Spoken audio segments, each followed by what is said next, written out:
Hello everyone, I am recording this later in the day, not the time I usually might record these videos, but that's okay.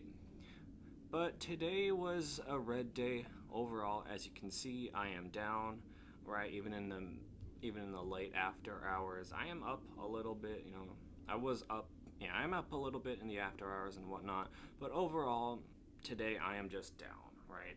I think like yesterday I was up as much as like almost like 5% yesterday. I think my balance was at like $9,500, I think. But overall, it kind of like just got undone for the most part, right? But that's okay though, because I'm not planning to sell anytime soon. In fact, like I've said previously, I am planning to do more long term with the positions that I hold. And so, it might look bad for a day, maybe even 2 days, maybe even 3 days. Okay, it might look bad, but you know what? I'm not really concerned with it. Okay, but yeah, overall, most of the positions that I had were in the red today. Okay, with the exception of Jumia. Man, like Jumia just keeps going up, just keeps going up. Like no matter what happens, it's just the general trend just keeps going up. It's like, man, I wish I would have gotten into the Jumia earlier, but it is what it is. And can't, man, I think Jumia is going to be like 100 before you know it. So, yeah. Orbital. Orbital also had a good day today, actually. Um, yeah, so they did surpass that $9 mark, as you can see.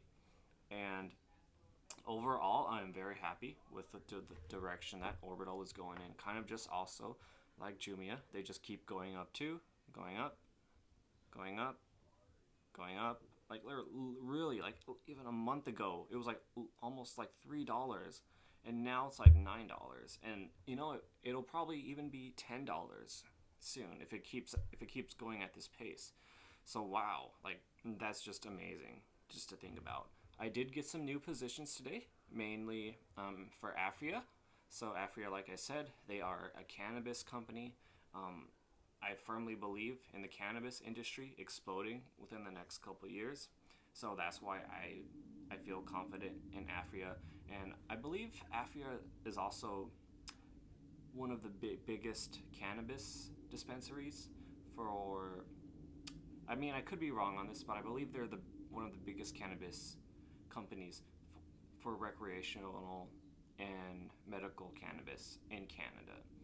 Okay, so they recently acquired with another company called Tilray, I believe, I believe they were a competitor before that point. But yes, overall, I am expecting good things from APHA as well. Give it time. It might take a second. I mean, kind of like Jumia and Orbital too. It's also just been going up over time. That's kind of like how stocks work generally, right? If you pick the right stocks, they'll go up over time, right? They might have dips.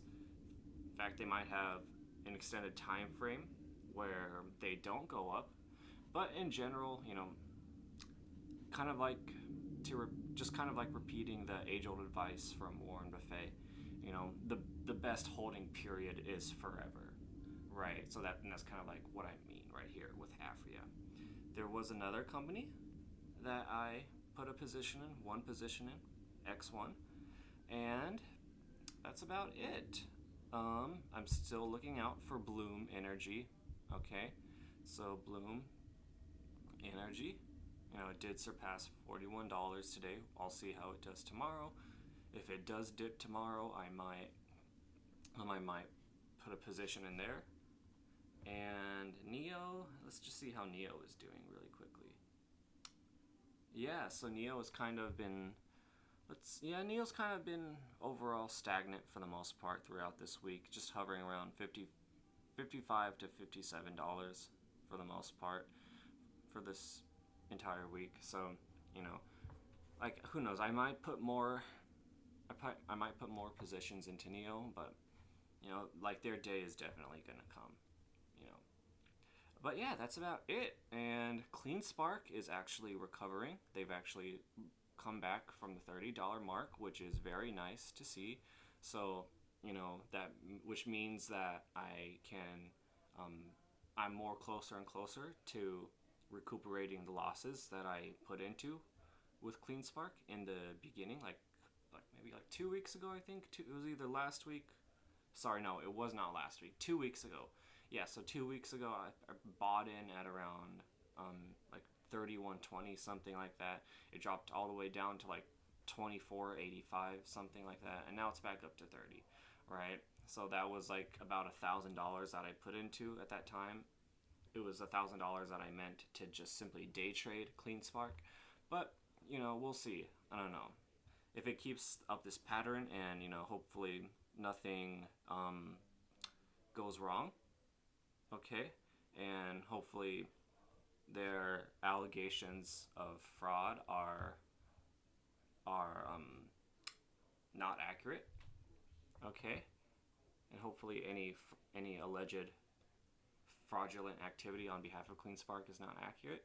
Hopefully that is all going to be proven wrong, and CleanSpark will bounce back up.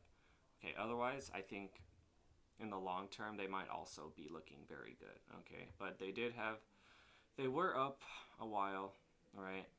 Almost as much as like $40.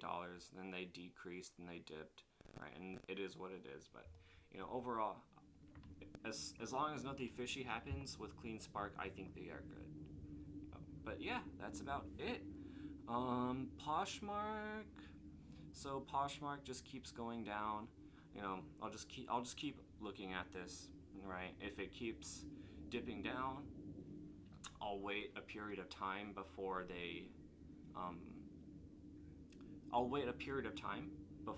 I put more positions in. That way I can get more shares for less money. Essentially, that's just the nature of it, right? I'll see if their current levels stagnate for a couple days. We'll see what happens. But before that though, I'll just keep observing and see what happens if they keep going down every day, right? But so far, I am down $56 on my investment with Poshmark, and I'm gonna stick to what I first said when I got this. In the long term, I think Poshmark is gonna be great. It's gonna explode like Shopify, I think personally. But yeah, I think I just see it as more opportunities to get in with Poshmark because people just don't know yet. I think Poshmark is gonna wake up. Just give it time, and I'll just leave it at that. And that's kind of it. Okay, so yeah, that's about it for today. Thank you for watching.